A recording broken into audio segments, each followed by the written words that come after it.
Welcome to the last session of 3 webinars in a row.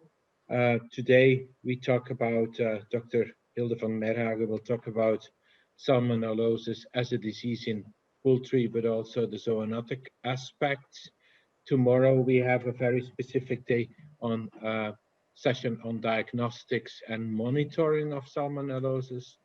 And then we end the final session on Thursday with Hilde, but also with very special guest, Kaelin Cookson from the United States, who will talk on behalf of Zoetis on Zoetis portfolio for salmonellosis.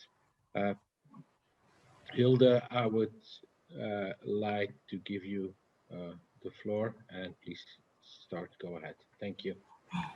Thank you, Eric, for the kind introduction. And yes, I'm very happy to see you all. And I hope you will learn something from these 3 sessions. Salmonella, I think, is a very important disease in poultry, both for poultry and for people. And that is what I'm going to try to explain today. So we'll have a small introduction on the pathogen. Then I think it's important to understand the pathogenesis of Salmonella, as well for the zoonotic as for the diseases that affect poultry itself. So we'll talk a little bit about the different serotypes, and I do want to spend some time to explain to you about Salmonella gallinarum and pullorum, because that is the one that affects poultry. And I think it's also present in Europe, although we try to control it, but I know it is very present in Africa. And then we will come to some conclusions. So, Salmonella is a gram-negative bacteria. That's also important to know in view of how you will culture it, how you will treat it. But there are many, many serotypes, because some people say, okay, we try to avoid so many serotypes, and the most important ones, Typhimurium and Enteriditis, but then what about all the others? And that's in some way is true, but some of them we know are more pathogenic also to people. So that is why we focus on those. So it's important because it can affect people, and we will see why poultry there plays a big role. And it is both transmittable vertically. We will show that very nicely in the pathogenesis inside the egg, but also on the outside of the egg.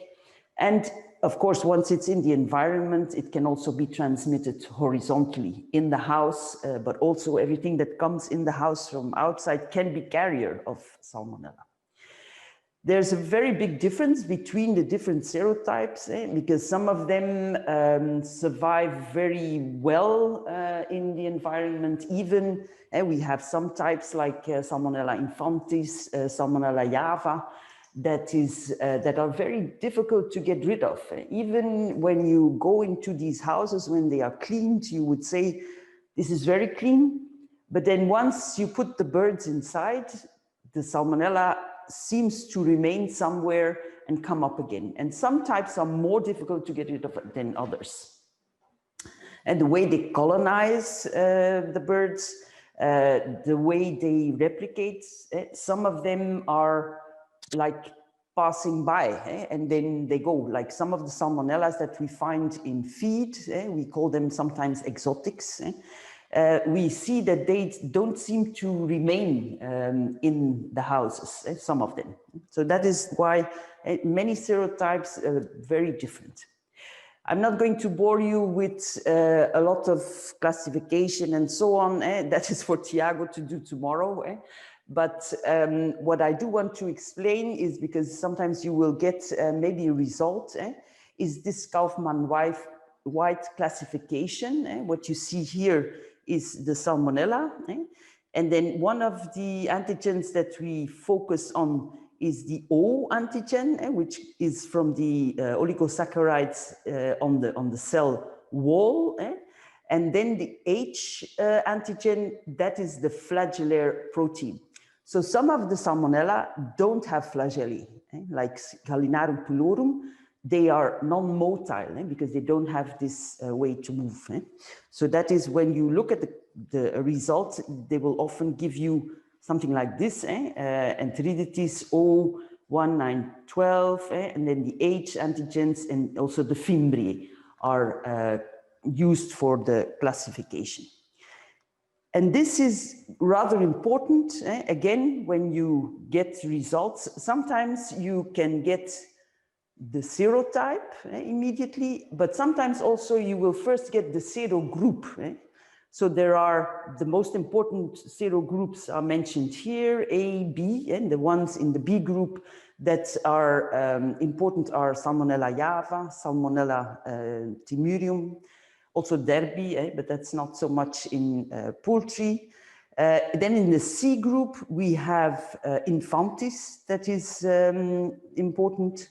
And in the D group, we have Enteriditis, but also Gallinarum and Pulorum are in the D group, as you can see here, based on this Kaufman-White classification scheme. Then if we look at Salmonella, the different serotypes, some are host-specific. That means like Salmonella cholera suis is specific for pigs, whereas the ones in poultry, the specific ones for the host-specific serotype are Gallinarum and Pulorum, as you can see some pictures here. They cause systemic spread in the birds.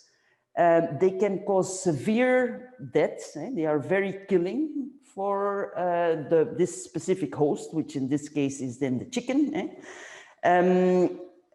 And you have those different, in different species of animals, pigs, calves, you have, each one has his host-specific Salmonella that are very damaging and pathogenic. And then we have the Salmonellas that have a broad spectrum range.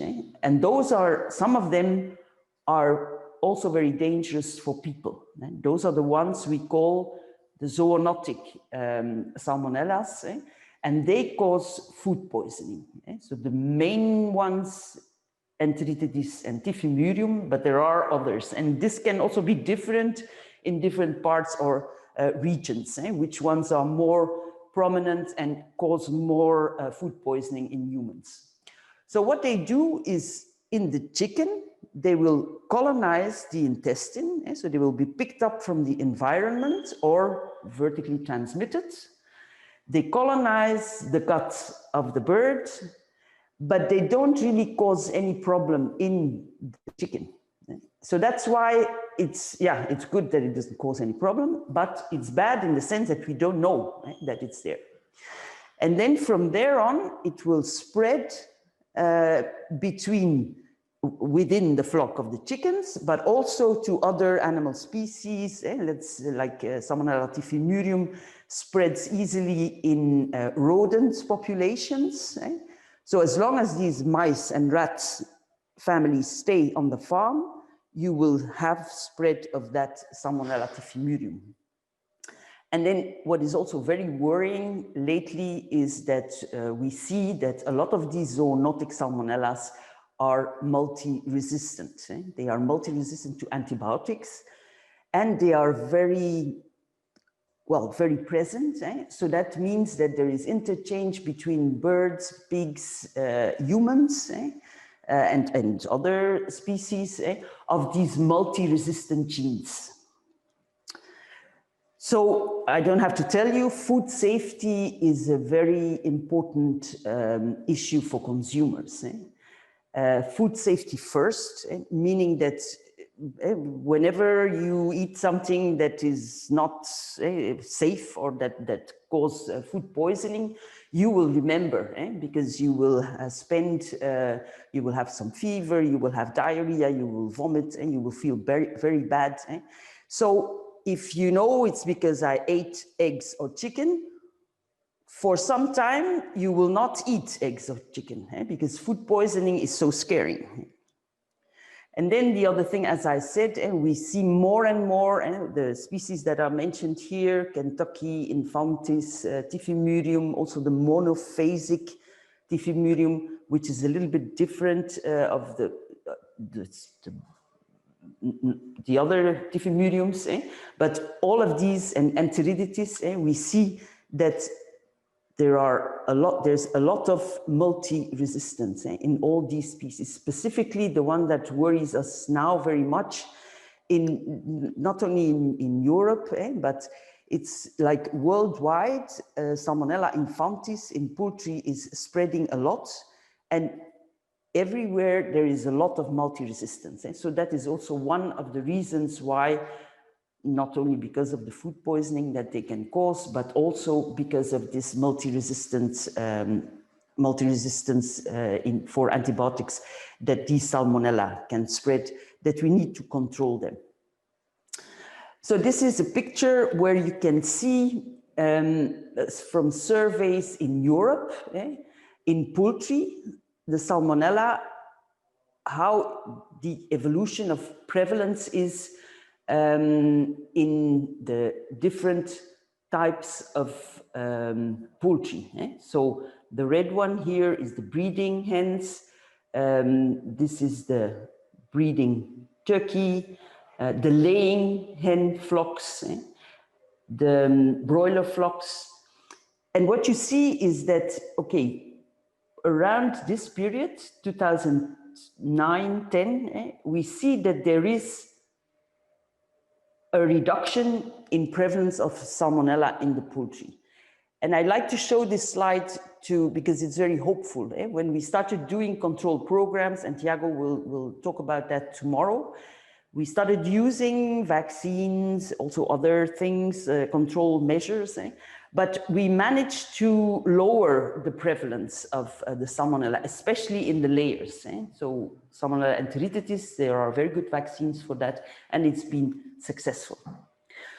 So the importance of the different serotypes, what you see here is they all have a different color, but it's clear to see that the main one is this dark blue, and that is Salmonella enteritis.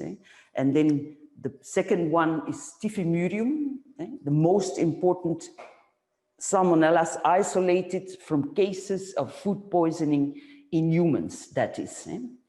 And then to continue, what are the products or the feedstuffs that are most related to food poisoning? We see that eggs are a very important, egg and egg products are very important, 37%. Bakery products that also very often contain eggs. Meat, chocolate is also one that is important, but broiler meat and other poultry meat is very often implicated. So if you have outbreaks of Salmonella, it's very often associated with poultry, eggs or meat. So I think it's important to, for later, to understand how we can control Salmonella, that we understand the pathogenesis. The pathogenesis is almost the same for the zoonotic ones than for the ones that affect the chicken itself, Halinarum pulorum. So first of all, you have intestinal colonization. So the Salmonella is taken up orally, and then it colonizes the gut of the chicken, mainly the ceca.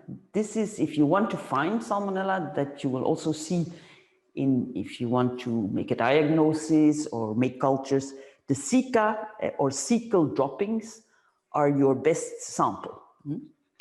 Then it will colonize. Once it colonizes the gut, it will start to replicate it. And what is so, special and difficult for the shedding of Salmonella is that it's intermittent. So if you look here, you see that sometimes you have more replication of Salmonella and also more shedding. So that means implicates that if you take samples, sometimes you might not find the Salmonella. And that is in a period where there is low shedding, and sometimes it will come back. For example, any stress can make that there is more shedding. For example, transport of poultry, afterwards you can see more Salmonella. I want to thank the group of Professor Van Immerzeel, because we use some of their slides because they are so well made, and they explain very well, and we work together with them very often. So this intermittent shedding makes that it's shedding in the flock, even if you have only a few birds that brought in the Salmonella, for example, through vertical transmission, it will very quickly spread in the house. Then we have once it colonizes, and then you have systemic spread. And how is that done? Salmonella is in the gut, and then it invades it has some specific mechanisms to invade the epithelial cells of the gut. Once it goes through, it invades the epithelial cells, it can go through the lamina propria, and is then taken, the Salmonella is taken up by macrophages, and inside the macrophages, they can move systemically through the whole body of the chicken, and that is when it spreads to internal organs, including the reproductive tract, but you can also find it in the liver, in the spleen, and we will see in a couple of trials but the reproductive tract, the fact that it spreads there is very important, of course, for the products that, and the eggs, for example. So the reproductive tract will be colonized by the Salmonella, and this nice picture shows, so here you have the ovaries. So the Salmonella is inside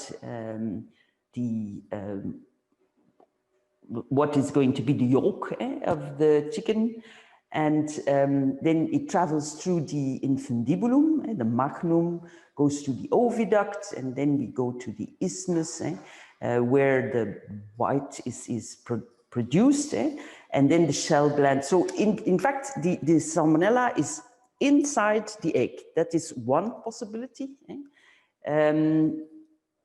Sorry, let me go back. Yeah.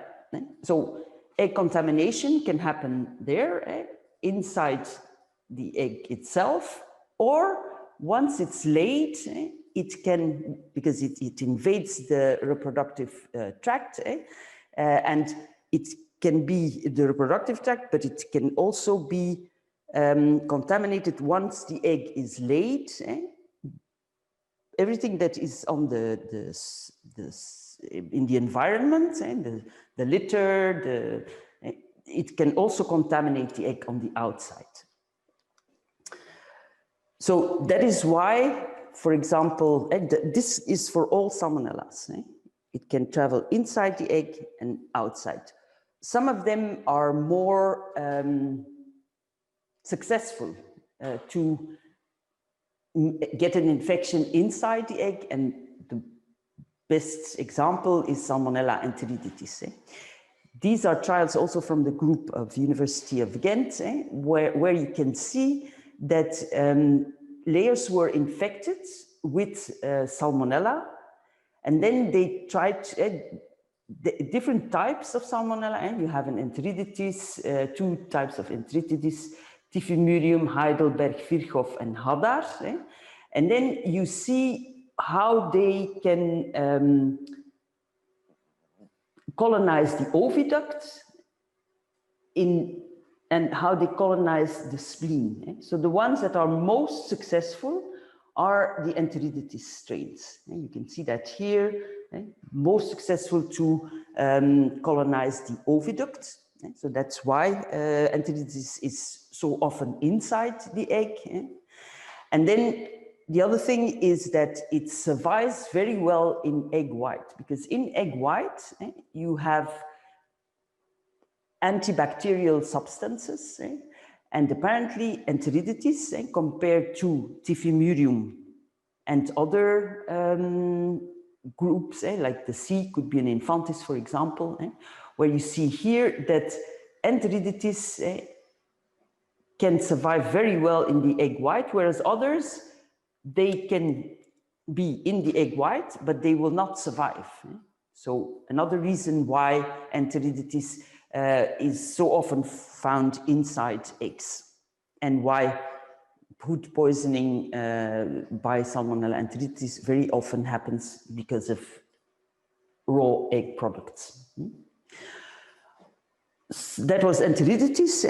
To say something more about the other serotypes that are included in most national programs, which are first, the two ones that are most important are enteriditis and typhimurium. And for typhimurium, the thing is that that is also successful in spreading because it can survive in many types of hosts. Like you have typhimurium in calves, you have it in swine, you have it in rats, you have it in mice, you have it in wild birds. So the fact that it can spread so well in all these types of animals makes it more successful. And we also see still a lot of where enteriditis is probably number one, typhimurium will be number two in zoonotic Salmonella. And then depending on the time, there can be an evolution in time, but also in regions. We see, like in Europe, the five most important ones are enteriditis typhimurium, but then also Hadar, Virchow, and Infantis. This is related to the amount of isolations in food poisoning in humans. Another one that is important is Salmonella java, also because it survives very well in the environment. And then depending on the country, like for example, now in France, they have included Salmonella Heidelberg because they have higher prevalence and they also have isolated it in food poisoning. So that's the reason why some Salmonellas will be included or not in national programs. Then we have, as I said, I want to spend some time in Europe. Maybe we don't see it so much, although still, each couple of years we have outbreaks of Gallinarum and Pulorum. It was eradicated in the years 1960 and 70s. We had good or very strong eradication programs in the breeders, but still, sometimes even now, every 5 years or so, we get some outbreaks of Gallinarum pulorum, which means that it still survives in the environment. So Salmonella Gallinarum pulorum, they cause pulorum disease or fowl typhoid. They, as we saw before, they don't have this flagella, so they don't have the H antigen, and they can't move. And that is something that you will, also when you do cultures, this can be important. And they belong to the D group, the same as Salmonella enteriditis. So whereas the enteriditis and the zoonotic ones do not affect the birds really, here we see that these Salmonella are very adapted to poultry and that they can cause a lot of, they are also very pathogenic, very infectious, very contagious. And we've known about pulorum disease for many years. It's one of the first really well-described diseases in poultry since 1900. So control programs have been set up in a lot of countries, and especially, of course, in the breeder flocks. The grandparents, the pure lines, there has been made, that's where the control started. But now most countries have stringent control programs and monitoring programs for Salmonella pulorum and Gallinarum. And the best thing to do is, if you have a positive breeder flock, is to cull them, because you cannot, it's a disease that is not, you cannot control it with antibiotics on the long term. So it gives high mortality, high morbidity. So once you have it in the flock, it spreads fast and it kills a lot of birds. It's more for the breeders and the layers, more when they are young, but you can also have it in lay. I saw some outbreaks in Belgium in layer flocks where really you saw high mortality. The flocks were culled, but even the next flock still, so it's not easy to get rid of. It's very, it remains in the environment very easily. And the pullurum is more a disease of the younger birds, also young chicken. We will see the symptoms there. Whereas the gallinarum is more laying birds. So persistent in the environment, if the conditions are favorable, but usually in your conditions, you have everything Salmonella likes. It's hot, it's humid, and there's a lot of organic material. That is also something that they survive on easily, like in your hatchery. You have to be very careful. That's why we had these very stringent disinfection programs and they are still in place, because for each hatchery, it's a nightmare to have pullurum or gallinarum in your system. So it's deactivated by direct sunlight, that's the UV light that will take care of your salmonella. Heat, but it needs to be for at least 10 minutes, 60 degrees. Formalin has been used in the hatchery. There are other products now that are used, but formalin was very effective, and potassium permanganate. They used to mix it with the formalin and then use it in the hatchery, and other disinfectants can be efficient. So the same way that we described in the beginning, the vertical trans-ovarian transmission can happen, maybe even higher rate with Salmonella pullurum, but it is once you, if your progeny has maternal antibodies, it can be protected better. That's why sometimes we, in countries where it's eradicated, you don't vaccinate the breeders, but in the process of getting free of the disease, it could be effective to vaccinate for Gallinarum pullurum. It spreads also horizontally in the flock or between flocks, and we see that that is in a higher rate with Gallinarum, because we know, like even in Belgium, surveys have been done where we still find Pullurum gallinarum in hobby flocks or backyard poultry. As I said, when you put in place an eradication program, to control Gallinarum pullurum in your hatchery is very essential, but it's possible. If you keep to the rules, then you can keep it out.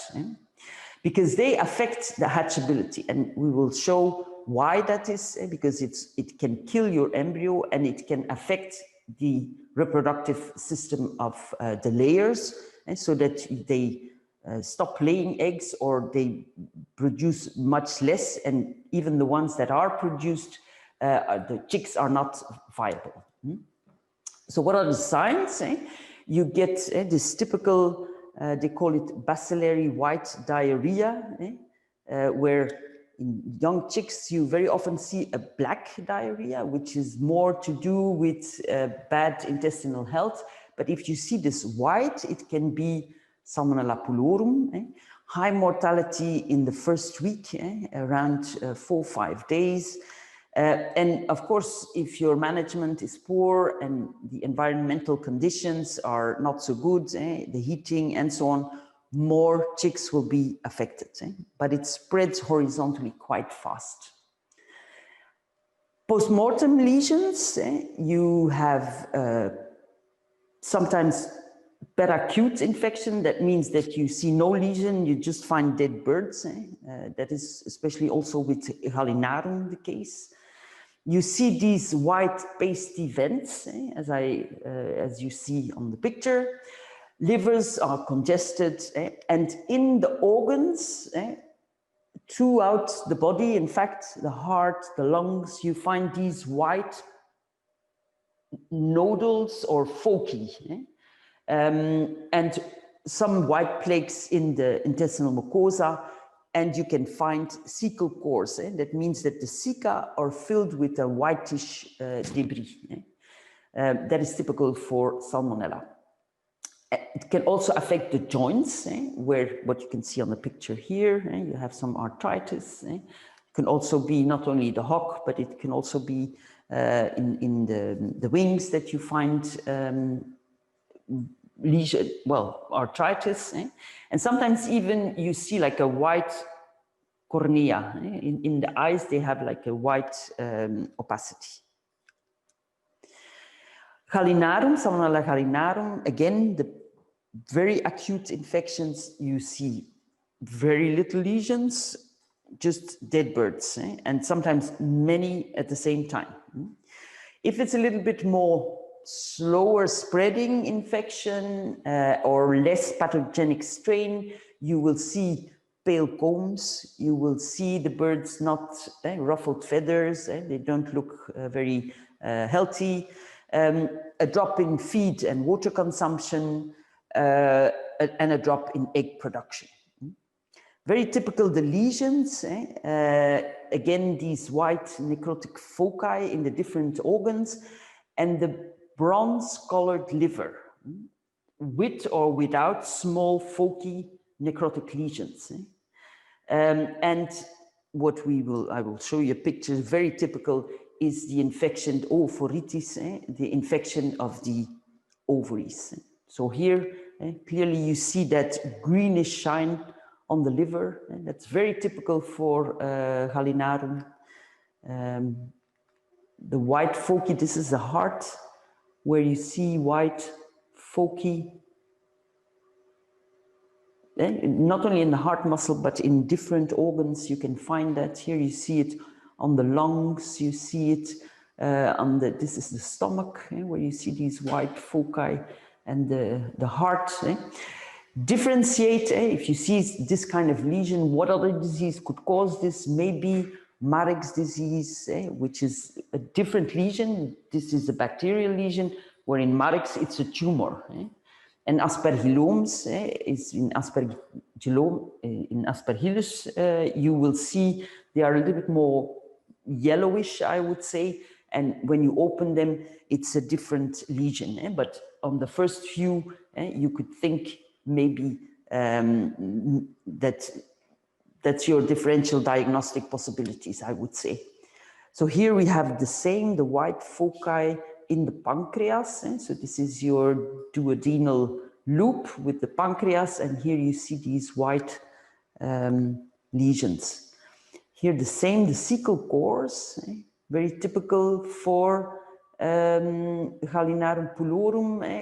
One differential diagnosis here could be histomonas maybe, but then with histomonas you have very different lesions on the liver, not like we see here, the bronze colored, or again here a little bit congestion of the liver and the white foci on the hearts of the chicks. And here this is the necrotic foci on the liver. It's also the color of the liver is not so healthy, I would say. This could be confused maybe with Pastorella, also that gives you these necrotic foci. And this is the very typical pulorum oophoritis, where you see there are almost no normal eggs or yolks that are prepared in the ovaries, and here you see really regression of the ovaries. This is never going to be okay again. So the diagnosis, I know Tiago will elaborate more on it tomorrow, but I just wanted, because I think it's important to give you this as, because Salmonella pururum, if you want to eradicate, you need good screening tests, and Pulorum, Halinarum, you have a good plate agglutination test, where you can just put a drop of blood and then you add the antigen, and if it's positive, it will start agglutinating. This is how you do tests. If you want to screen flocks, you take small blood drop from the comb, or and you can screen with agglutination. Also, histopathology can help you. There are also serological, other serological tests. There's an ELISA specific for Halinarum pulorum, because you need to differentiate from Salmonella enteritidis, because they are both group D, but there is a specific ELISA. And then you can do cultures. Tiago will go into that in more detail tomorrow, but there are different tests for to identify the Halinarum pulorum than the enteritidis. So the control of Halinarum pulorum is host specific. So you are looking here at the chicken, whereas for tomorrow Tiago will go more in detail on the zoonotic Salmonella, but for Halinarum pulorum, we need to get rid of these Salmonella in the birds. So very important is, as I said, you try to eradicate it in the breeders, but still you need to keep it out with biosecurity. It's a very, very important tool also for the other Salmonellas, but in this case, we work on to keep our birds healthy. The best way to keep a disease out is to make sure that everything in the farm is well controlled, is clean, and cleaning and disinfection is very important here. And the best way, if you had an infected flock with Halinarum pulorum, is to do a heat treatment with steam, a wet heat treatment. That is the best way to get rid of Halinarum pulorum, and then disinfect, of course, very well. But one of the first things in your control program is, okay, start with negative chicks. So therefore, the best way is to cull the positive flocks. That stops your vertical transmission. So first of all, chicks free of Salmonella Halinarum pulorum. Make sure if you import breeders or that you include a test for that, because as we know, vertical transmission, if maternal antibodies are high, you might not see it. Then as we know that Halinarum pulorum also can be transmitted to wild birds. So your houses should be bird proof. It can infect, as it's host specific for poultry, it can infect other animals without giving symptoms. For example, in rodents, Halinarum pulorum, it will spread through them, but it will not kill the mice. So that's why if you have a problem with Halinarum pulorum, it's very important to have a stringent rodent control, because we know that these Salmonella stay in certain families. Of course, you eradicate, you need to have a program for rodents always, because if you eradicate at one stage, other families of rodents will come, but it's very important to keep the farm rodent free. Insect control is also very important. Flies, they can carry Salmonella. There they go to everything that is dirty, on feces, and then they fly. A fly can fly much further than we think. Something else that can transmit Salmonella pulorum gallinarum is the red mites and the lesser mealworm. And I think flies, mites, and mealworms is something that you have on every poultry farm, so you need to have a permanent control. Something else is the water sanitation, because in the water itself, but mainly in the biofilm inside your water lines, you can have Gallinarum pulorum. That's why cleaning of the lines, but having a disinfectant in or something to avoid bacterial contamination. Chlorine is very good, for example. And then biosecurity. Control everything that comes on your farm. That means people, means trucks, means every equipment, drinkers, feeding trucks, and so on. And also the egg trays. Egg trays can be plastic, can be disposable, can be reusable. Then they need to be very clean. If you use carton trays, then you should not reuse them, in fact. Disposal of the dead birds, because if you keep them on the farm, you should have some way of composting or to get rid of the Salmonella in an effective way, because they can be a source of infection to chicken, but also to wild birds, and then you keep your infection in the environment.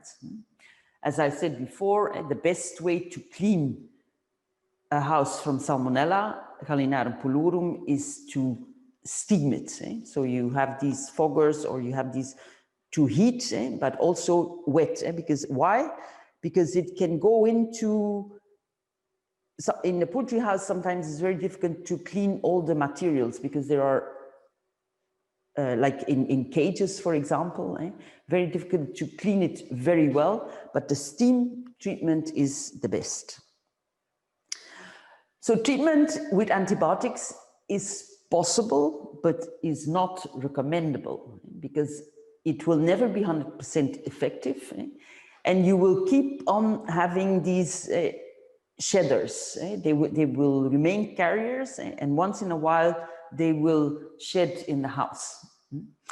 But these antibiotics that I mentioned here, enrofloxacin, furazolidone, sulfas, can be used. If you do a sensitivity test, you will see that they might work for pulorum gallinarum, but as I said, I don't think it's recommendable. It's much better to try to prevent this disease. So you can vaccinate. There's the vaccine SG9R.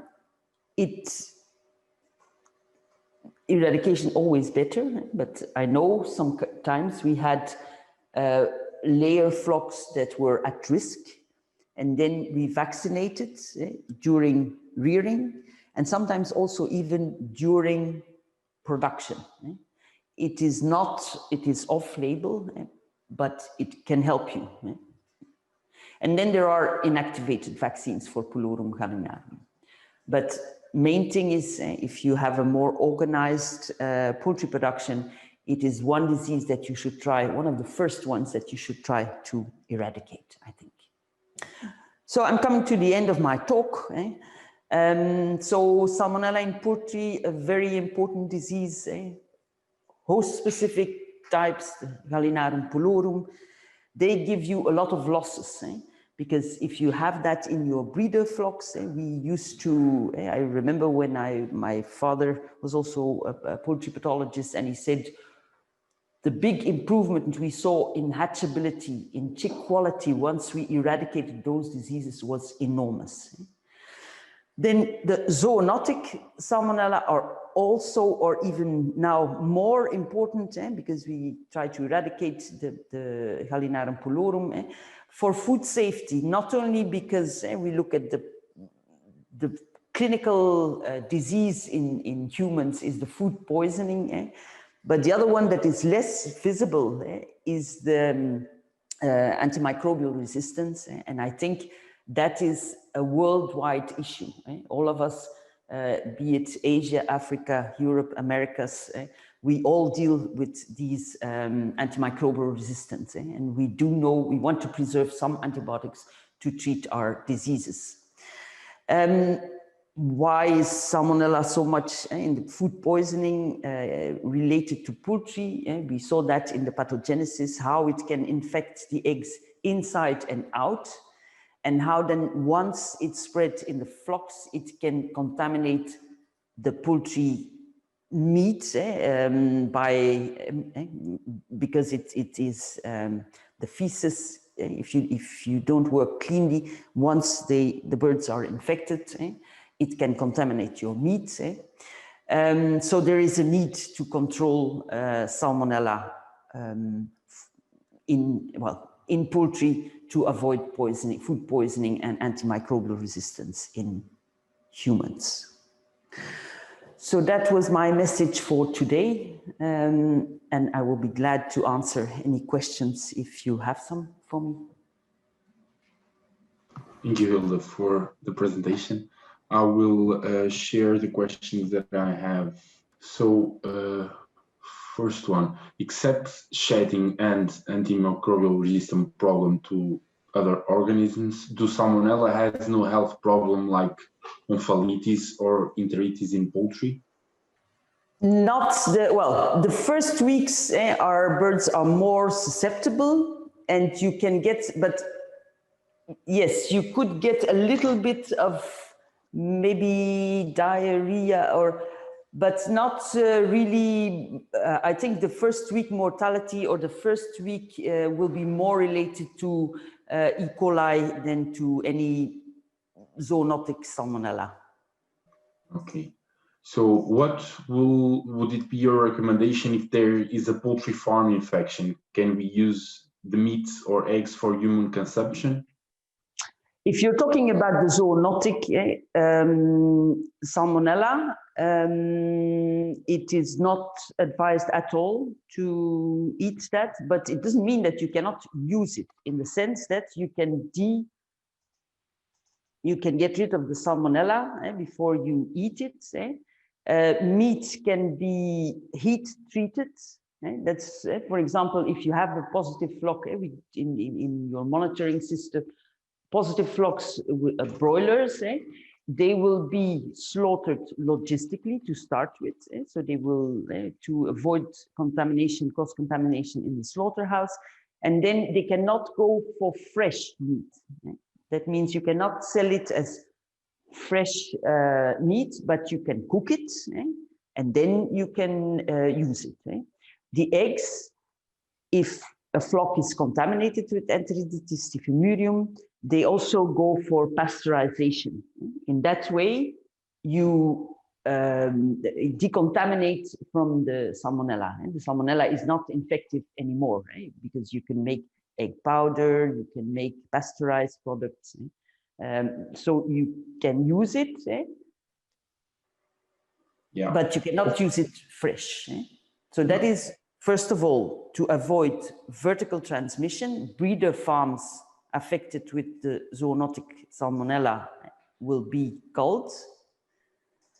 And the production, broiler layers, you have to treat the end product. Does that answer the question, I hope? I think so, yeah. But tomorrow we're going to see an example of a control program, and so we can see main guidelines, let's say, that is advised, at least in Europe. Okay, next question. How can I differentiate between histomoniasis and Salmonella gallinarum in liver necrosis lesions? Yeah, so as the pictures I showed, Salmonella gallinarum can give the sickle cores, right? As can Histomonas. But the difference is in the liver lesion. The liver lesions in Histomonas are ulcers. The typical yellowish ulcer I admit that maybe the beginning of histomonas in the liver, sometimes you also have smaller necrotic lesions, but the typical lesion in histomonas is not what you see in Salmonella gallinarum. You also get a very brittle, in Salmonella gallinarum, you get this greenish shine, bronze-colored livers, and they are very brittle also.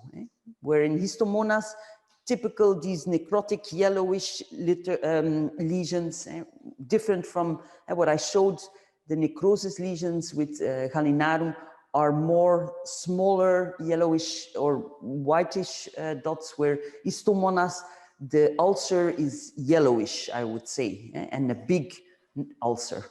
Yeah, maybe I should have included a picture to differentiate. I will do that next time.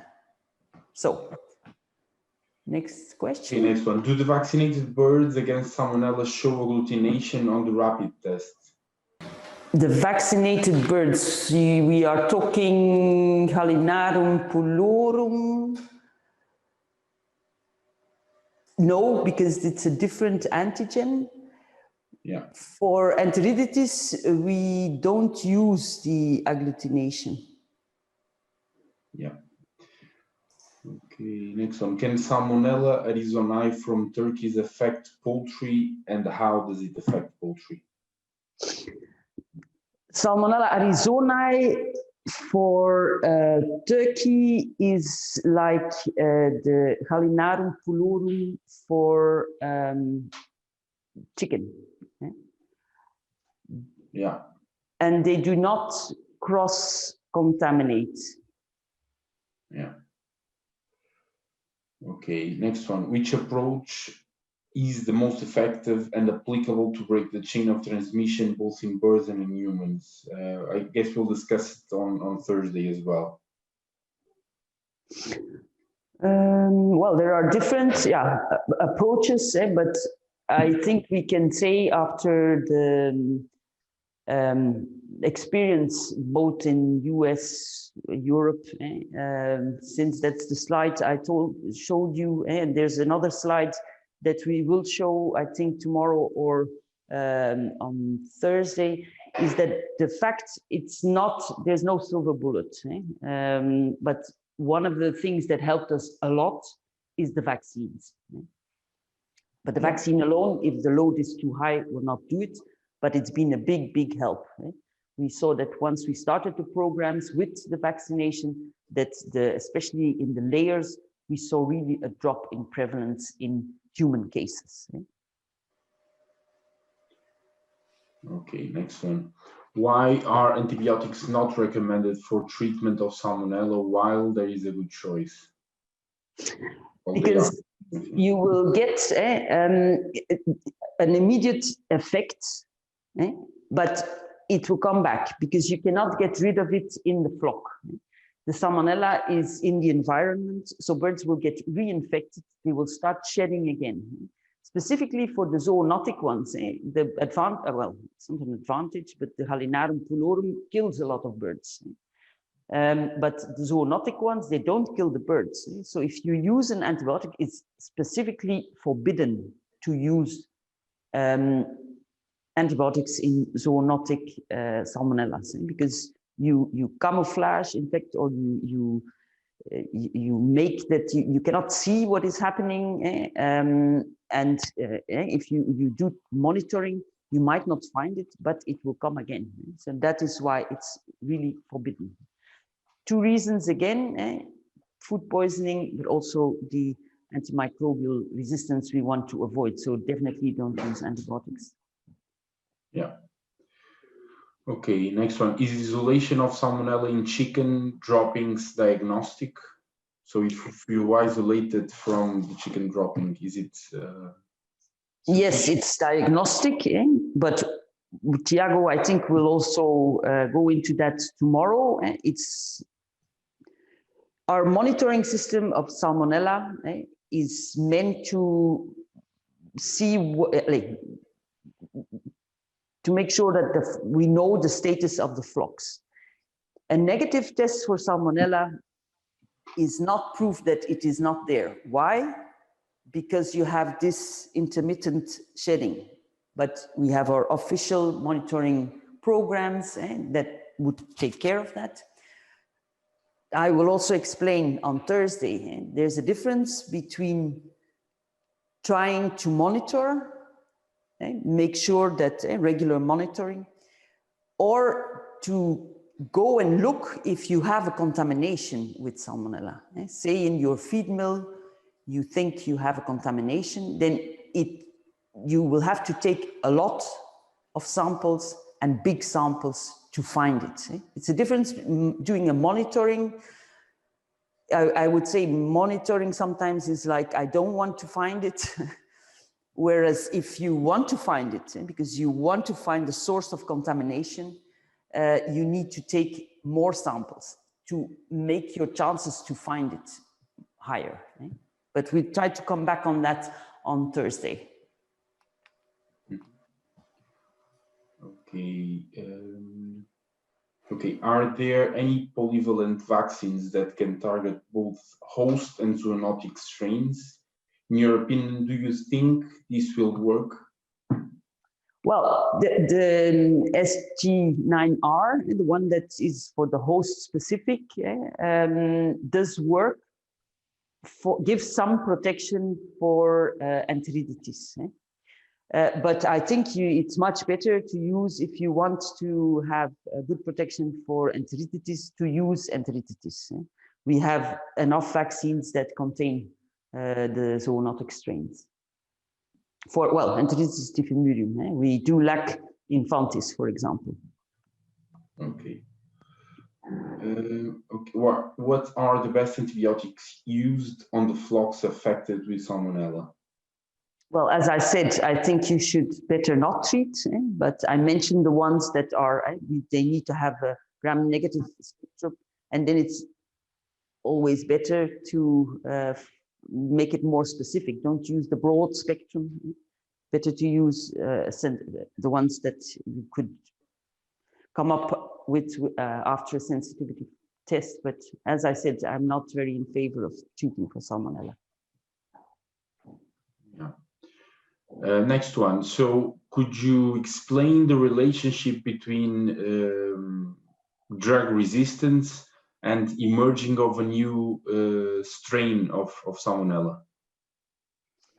I'm not sure I understand the question, but maybe it's because Salmonella is in your gut, and even if you don't use antibiotics against Salmonella, those Salmonellas that are there, it's the same with your E. coli, they become in contact with the antibiotics that you are using, and in that way they can pick up Salmonella can pick up resistant genes from E. coli or from another pathogen or commensal even.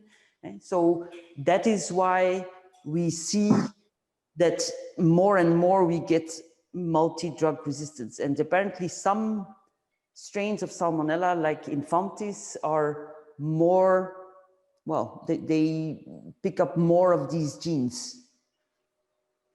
But mainly, well, we try to reduce Salmonella for the zoonotic, for the food poisoning, but also more and more because of this drug resistance. So they are, if you look at publications about antibiotic resistance, Salmonella, Campylobacter, E. coli are one of the most, are the, well, bacteria that seem to be able to spread most of the, or to share a lot of these resistant genes.